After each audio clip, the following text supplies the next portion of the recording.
This session is very, very short. It's really just a starter. And it is about why are we doing this? Why does regenerative agriculture matter?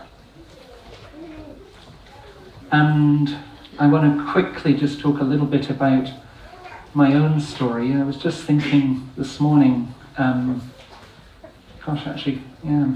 people who go, my dad, when he came back from the Second World War, he wanted to be a farmer, and he did a degree at Edinburgh University in farming.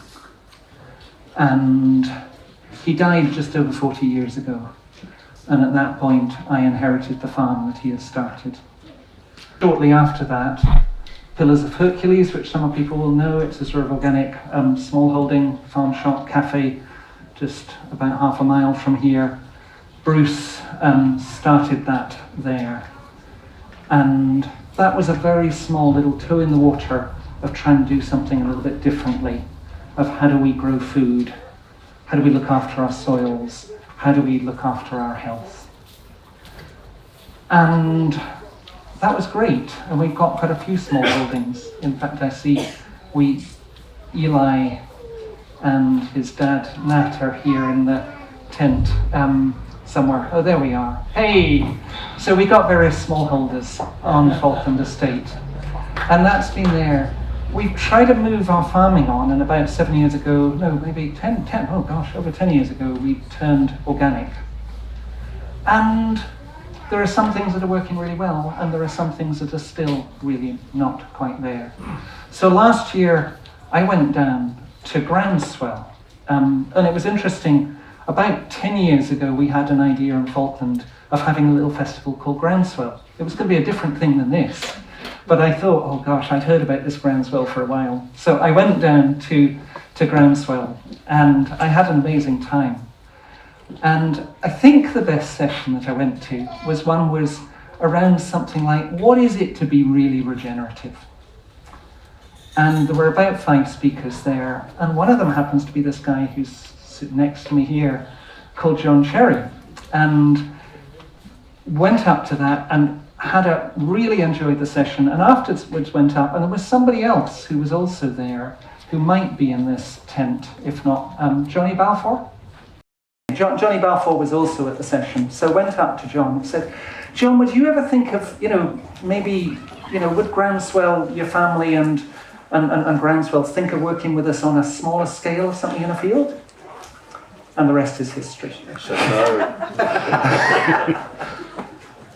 Oh, Ninian, you're okay. No, it was, Groundswell has kind of slightly got as big as it can go down there, but it was lovely to meet Ninian, and he's been an absolute joy to work with, and all the people here at Falkland. But just to say, I think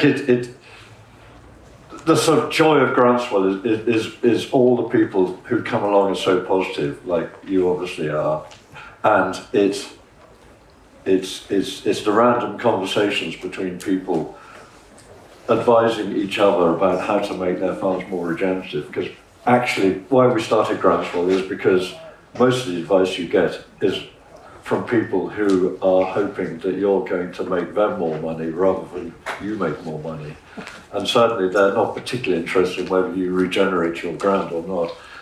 And we found that by making your business, or regenerating your soil and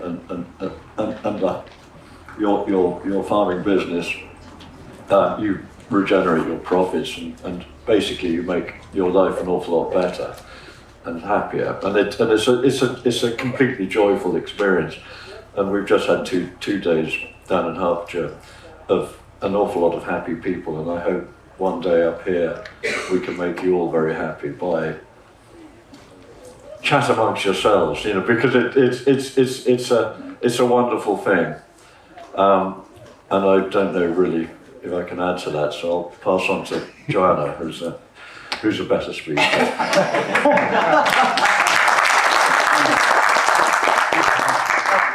We are slightly spoken out because there's been a lot of talking in 2 days, and it's lovely to be here. And I think I think the thing about this movement that's so exceptional, which is actually seems to be quite unlike the traditional experience of farmers, is that nobody's in it alone. Everyone helps everyone else. And so when people start farming regeneratively, they're not doing it all by themselves in lonely silos on their own with people looking over the hedge and saying, what on earth are you doing? Where's your plough? And all that kind of malarkey. And so it's more to do with forming clusters and, as John says, conversations start wherever you meet other like-minded people who are genuinely interested in collaborating and helping. And so I know that there's a lot in Fife. This is where we came up to get our bulls, for example, and loads of people come from Scotland down to Groundswell, but we just think it's important to spread this as much as possible because it seems to be the farming of the future. And as John says, it is positive. There's so much negativity, there's so much awareness of the problems that we wake up every day and we are aware of more and more things that are wrong. And there is something incredibly energizing about finding a way of doing things quite quickly which restore the soil, it's a program of recovery. And that to me seems a good reason to do it, if not for nothing else. So I hope you get lots out of today, and pleasure to meet you all. Bye-bye.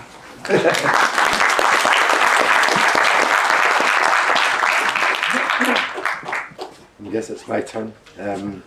Is this mic working? Yeah. My name's Jim Carruth, and they decided the festival needed a poet in residence, and I am that person. I'll be reading back in this tent, I think about 1:45, if you're up for it. For 25 years I've written about the farming experience. I felt that it's something that's worth sharing. In many ways I feel that the rural voice in Scotland is very quiet when it comes to talking about the challenges and changes that we face.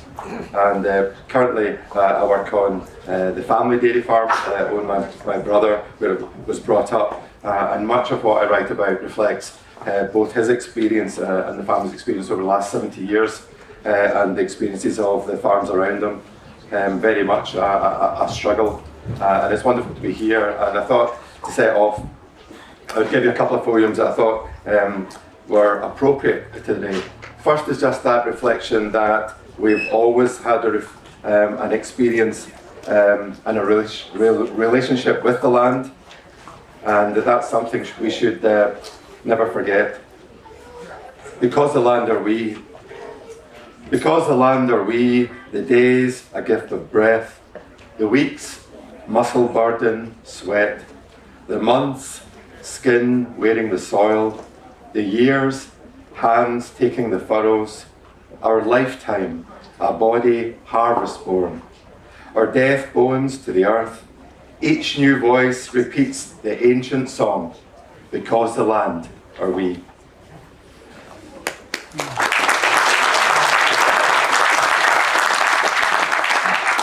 And the second poem is very much about the day, and I think it was picked up by a couple of the speakers, this idea that we're here to listen. And I think there's been voices over the last 2 or 3 decades that maybe haven't been listened to, saying similar things or things that we should be looking at, and it's a different conversation now.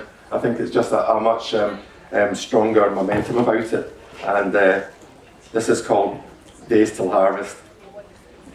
Because the world did not hunger for his word, nor seek him out, this man of whispered wisdom and silence, I cherish these moments in his company, standing at the edge of the wheat, working out the days left till harvest. When the wind picked up from the west, and in front of us as one great wave, the ears of the field turned to him. Thank you.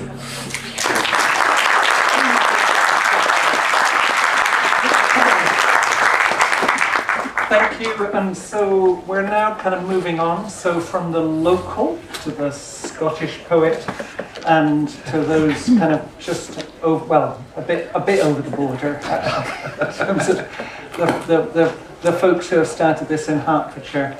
But I think one of the things that you've managed to do at Groundswell is to, in a sense, show that there is a kind of, this is more, this is happening across, there's a wave of this happening across the world.